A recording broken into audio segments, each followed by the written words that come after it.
Hey guys, welcome back. Claudia here. I hope you're all doing well. This is part 2 of our garden tour, our July garden tour. If you didn't see part 1, I'll go ahead and link it down below. But this is now the backyard, which we have a lot to show you here. Again, we were like two crazy people planting before we left on our trip. So I think it's gonna look a lot different than what you probably remember it looking like. So let's just jump right in. Before we get into the backyard, let's address the side garden, which is kind of a mess. This is more of our hydrangea, tree, shrub, alley, holding alley of plants before we get them planted. It's getting better. It is getting better. I'm proud of us because we've given a lot away. But we're also moving stuff from here and into the garden. Into the, yeah, like where it belongs. I know a lot of these things we've been like babying them for over a year, but it's working. So this area will be the last garden that will be planted, and I'll show up a little aerial shot of this space. It is quite a big area for us to really be creative. But what I envision for this spot is having a pathway, probably flagstone. I've talked about that before. Maybe a flagstone pathway. Thought about doing maybe a water fountain here in the front. And then we will do hydrangeas and some trees behind them. So I really want to focus on the layering back here. And I just want it to be a really beautiful moment, like its own little garden room or space. So this will be a really fun space. And again, once the fence is done, I think we'll have more of an idea of what we can get away with. And we also have to move some stuff around, like our wood that we had planed a couple of years ago from our trees that we cut down. So let's just come and walk through, and then we'll go into the garden. This area is where we have the wood planed. It's just dry, it's been drying, it's ready to go. We'd like to make some furniture, some tables with it. We just have, my vision for this space is to take this vine maple, which look at how cool that is. It's multi-trunk and it's just so awesome. And I think this tree, we plan on putting it right back there. There is a talk about having a little coop of some sort over here because we do want to get ducks. That's a secret. Don't tell anybody. that talking has been going on in your head and your head only. Yeah. So I have this dream of having ducks, and I think there's two specifically that or there's one type of duck that I want. What are you gonna call them? Lily and Petunia. So all of my animals from here on out will be named after a flower. So I'm excited. Anyways, back to the plants. We will put this maple right back here. I'm thinking some smaller evergreens. I really do want to create a green screen over here just because our neighbor's house sits above us, and they're very great people. They're not like impeding in our privacy by any means, but I would like to have more of a privacy area. And when we install the new fence, it's going to be about 7 feet tall. So it will be taller than the current fence. So that will again give us a little bit more privacy. But the way our neighborhood works, it's like everybody kind of sits on top of each other and it kind of staggers down. The shed, love the shed. We are going to redo the siding to match the house siding, which will be nice. That will be my little area. This container is not going to stay here. We were trying to get everything on drip and trying to move some of the furniture out and some containers out of the deck. So we had a proper area to sit. While it's summertime, we still have a lot of storage there. But so this isn't going to stay here, but I do envision this fig staying in a container. We're just not going to leave the container here. And you guys, look at the garden from this angle. Isn't this so wild and beautiful compared to where we started?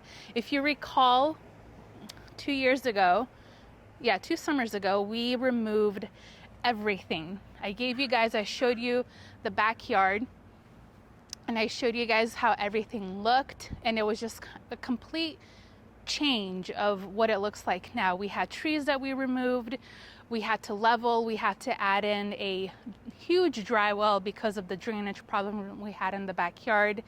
We added new beds, new sod, and actually the grass is looking so beautiful. We did a video on how we maintain our grass and what we do every winter and fall and spring, and you can just see how beautiful and lush it looks. This is probably Sergey's pride and joy. Not me, but his grass. Pretty accurate. Pretty accurate. This bed is looking really beautiful. One of the things that I would like to do to the shed that I think would just just make this area look even better is we want to replace that window with a bigger window when we change the siding. So just imagine what a beautiful backdrop that's going to be. But we have a pine, we have a witch hazel right here, a miniature blue spruce, not a miniature, I'm sorry, but it is a blue spruce, and that one doesn't get much taller than 12 feet. I'll see if I can find the exact name, but that is probably one of my favorite trees on the property just because it was one of the first trees I planted and I love it so much. We have a persimmon here that it's been dropping a lot of fruit, but a lot of it is actually sticking, which is nice. And then we also added some clematises, which are not doing good, and I'll show you guys that right over here. But we have this container of strawberries, which, believe it or not, like, it is a smaller container, but this sucker produces a lot of strawberries. Look at that. These are the everbearing, so they just continue going all season long. We have a flowering maple here, which is an annual. It's actually taking a little bit longer to take off than I anticipated, but it's probably because I haven't been fertilizing it as often as I should, but we'll address that soon. We have more cut flowers that I just tucked away because I didn't want to waste any of it. I also grew some pumpkins and some squash, and I just put that in the landscape, and I love it. I love when you can mix like ornamental things with edibles. We have another Japanese emperor right here. We have a Hollywood juniper, which is finally taking off, and I just do think that's going to create a really beautiful block back here, and it's going to look gorgeous. The clematises that we planted look a little sad, and I think it's just because I planted them like it was really hot, and I just need to address them. They're not doing that great, but we have several of these obelisks and the clematises that we planted. So next to the Hollywood juniper and the emperor maple, and then right in front we have an oriental spruce. You see this is part of the dry river that goes into the dry well. The plan is we are going to create a kind of a miniature retaining wall along here. Probably do that next year. Again, once the fence is done, we can really focus on trenching on either side. We would like to kind of create a meadow, and we saw this at the Northwest Flower and Garden Show. They had bulbs and just grasses planted all along a meadow.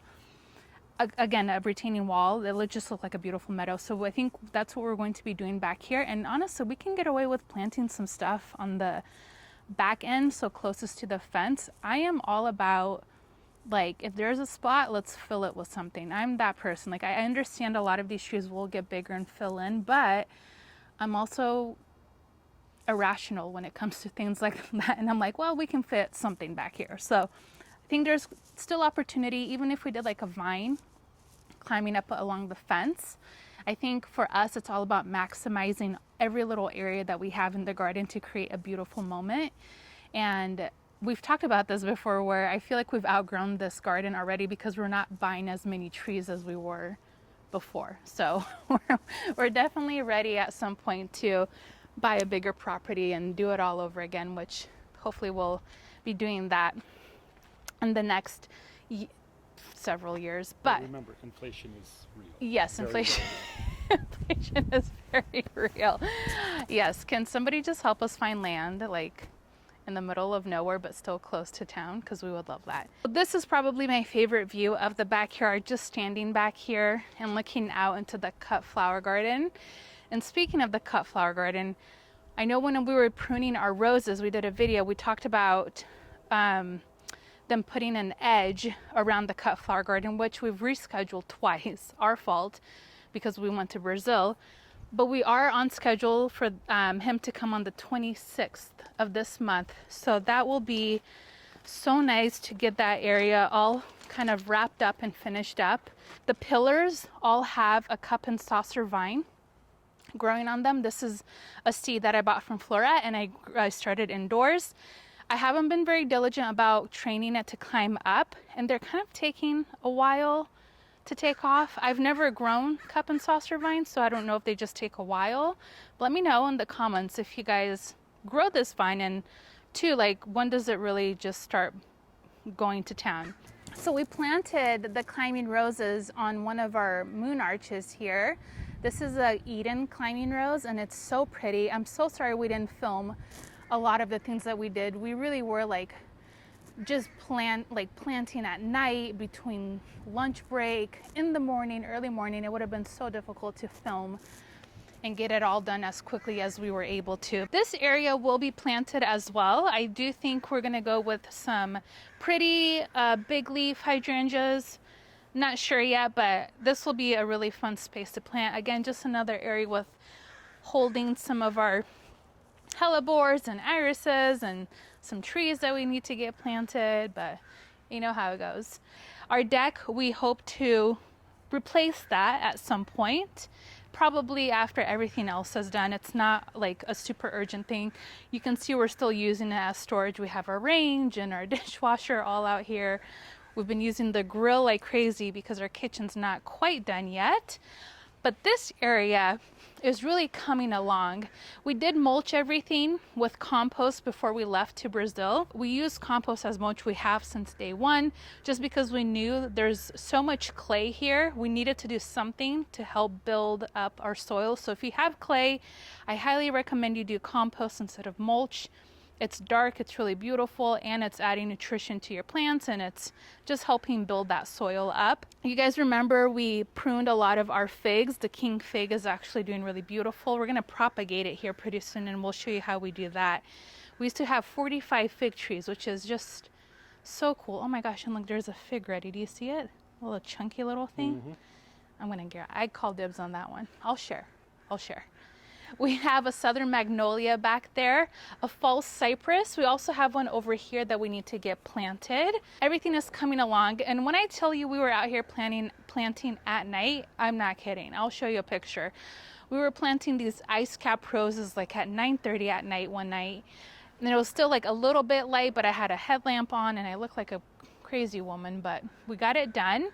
We have our 3 weeping Alaskan trees in the back, and then here's the other Shishigashira maple that we planted in a video. I planted the last of my zinnia starts right behind there, and they look super wimpy, but I really did get them in the ground like maybe 4 or 5 days ago, so give them time and they're gonna perk right up and start just doing their thing. Our sweet peas, which actually, let's go into that one over there. That one probably looks the best, or maybe that one. Okay, let's actually go to this sweet pea. Well, they're not looking great, but they were looking beautiful. Let me just cut through here. Look at these beauties. I mean, imagine this whole thing just filled with sweet peas. Look at that one over there. That one looks pretty good. You see all those beautiful pink. Oh my gosh, I love them so much. I love sweet peas. I have a new love for them. They're probably one of my favorite flowers now. And I think it's just the scent is just so beautiful. I don't know. But look, as you can tell, some of them are ready. They're just done for the season. They are a spring flower. But if you save your sweet peas, if you let the seed pods cure, let me pull that one off. You see?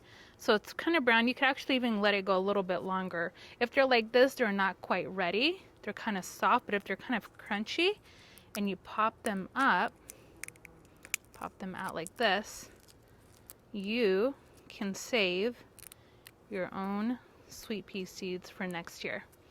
So you don't have to buy them. See? Look at that. It's like a little marble. They do, isn't that cool? Have you ever seen sweet peas? You never pay attention to when I'm seeding. It's boring. It's fun. It's a fun little activity in the winter time. So anyways, and since these are going to be done pretty quick here, we have, I don't think this one has any that came out yet. Right there. There are pumpkins growing. You see it down there? So I just plopped in some pumpkins and we'll just have them kind of grow along this trellis. And I'm not thinking that these are going to have any pumpkins at the end of the season because it is kind of late and I kind of waited too long, but at least it'll be green and there'll be something over here. Let's go to the other side. I'm so sorry, the crows are going crazy, which I wish Kevin from Epic Gardening was there because he I don't know if you've seen his channel, but he has crows that like leave him gifts and in turn he feeds them. Isn't that fun? Anyways. Do you want gifts? No, I don't want gifts because I don't want to attract all of the crows to our yard because they like to mess up the lawn, which I guess it doesn't matter to me, but it'll matter to you. Oh my gosh, almost ready. You'll know your figs are ready once their neck starts to bend. So this is not bent yet, they're still pretty stiff. So once they start to bend, that's when you know they're ready and they're pretty soft to the touch. If you pick them right now, they're not going to ripen for you. So you really want to wait until they're ready to go. I love figs so much. We did touch on the flower garden, and we'll talk more about that in a separate video. We'll do a garden tour, a flower garden tour here pretty soon. So coming through here, we have more clematises in the obelisks. We have the repeating container of strawberries on this side. And again, more cut flowers just because I didn't want them to go to waste. We have a burgundy jewel vine maple, so the same one that we have in the front. The southern magnolia, which is probably, I think, one of our favorite trees. Any magnolias we just love, the evergreen varieties. This is a lollipop crabapple, and I did want to call this out if you're looking for a spring flowering tree that attracts a lot of bees and has beautiful interest, like flowering interest. This is such a great variety. We do need to prune it up because it's getting kind of big, but it's supposed to be like in a lollipop shape. We have an Avondale redbud right over here. Chinese Avondale redbud. Now, this has the most beautiful purple flowers. I know it kind of looks small right now, but it'll fill up and it'll look really beautiful. Behind it, we planted dahlias, and those are dahlias that I started from seed. So I'm excited for those to get big. They are kind of small. Here's another fig that we pruned in the video. If you guys recall, it wasn't doing good. The canopy was just, most of it was dead. So we said, let's just chop it off and see what happens. And well, it has a lot of shoots, but if we come closer, the bark is splitting. So let's see, where is it splitting? Right here. So I think what we're going to do is remove it, but we're going to propagate it first, correct? You're going to air layer, or what's your plan? No, actually, we're going to just cut it down and leave These guys? suckers and have them be the main leader. Okay, well, I didn't know that. So I think so you're going to cut this down to here. Yep. Okay, well. The only thing that I'm debating, do I want to keep the sucker coming out of the side of the tree, which is more established, or the one coming straight out of the ground from the root ball, which is straighter, neater, and won't look as funny when we cut the actual tree down. So what would you do? I think I would keep the neater one because I want it to look good. So this will probably look a little too sideways for the first year or two, and I will not like it. Okay. Yeah, you're very picky about your figs, so we're going to go ahead and chop that down. We have a beech tree right over here that is looking so beautiful, and it's funny because it's probably one of the last trees that that puts out its leaves. So we're always like, did it die? We're always like, maybe it died. I don't know. But nope, it's not. It's looking beautiful. We do unfortunately have one of those posts, which we've talked to the city about burying this, but it was going to be such an ordeal. And this is not our forever home. So we were like, no, we're good. I mean, it was just going to take so much effort, and we would have to go into everybody's yard. So we're trying to mask it with trees as best as we can. Back here we have a weeping white pine, which this one does lose its needles every year. We do have lilies planted right next to the pine, and lilies are probably one of my favorite flowers. It was the first flower I ever grew. And these are oriental lilies. I do like growing them more in the landscape than I do as the cut flower, because once they're done blooming, they're just taking up space. So I recommend, if you love lilies, put them in your landscape. I think they look really beautiful in groupings. We have some more amaranth back here and cosmos. We have another pumpkin. We have a coral bark maple, and it's really pretty. I'll let Sergey come through and show you guys. So when people buy Japanese coral bark trees, they think that it's going to take on this coral red color all of the time, but that's not true. This only stays this color really with new growth and in the winter time. The more sun, unlike most maple trees where you give them shade, this one, the more sun you give it, the redder it's going to look in the wintertime. So really, for us, we bought this thinking that it's going to put on a beautiful winter interest and kind of a show during the wintertime, not really in the summertime. The old growth, you'll see, kind of has a paler green, brownish color to it. So if you're looking to buy a tree like this because you love the color of the bark, just remember this is really only going to be with new growth, or in the winter time if you plant it in an area that gets a lot of sun, it'll look really bright and beautiful and red during the winter time. And that's something that the owner of the farm that we picked up this tree told us about. So we learned actually a lot of things about maple trees from him. He's a wholesaler, and he just taught us a ton of stuff. And right over here, I did want to show you this other redbud. This is a Ruby Falls Weeping Redbud. It also puts out these really pretty purple little flowers in the early springtime. It looks a little it looks a little bushy, and it looks a little wilty, but it's not wilty. It does this at the heat of the day. It always just kind of whoop, and then it plops back up in the evening and also in the morning time. And right over here we have more pumpkins and more cut flowers, and then our beautiful magnolia, which I wouldn't say it's my favorite tree, but it's probably top 2 favorite tree in our property. It's so pretty. The thing with magnolia is they do drop leaves all season long. So if you're not somebody who wants to come out here and rake, keep in mind, like, you will have to, but come on, you can't beat that. Look at that underside. Isn't that just beautiful? And it puts out these beautiful, beautiful white scented flowers that bees just, they fall asleep in there. I don't know if they're just, hungover from all of the pollen, but once they see the flower, oh my gosh, it's just like a fest, a feeding frenzy in there.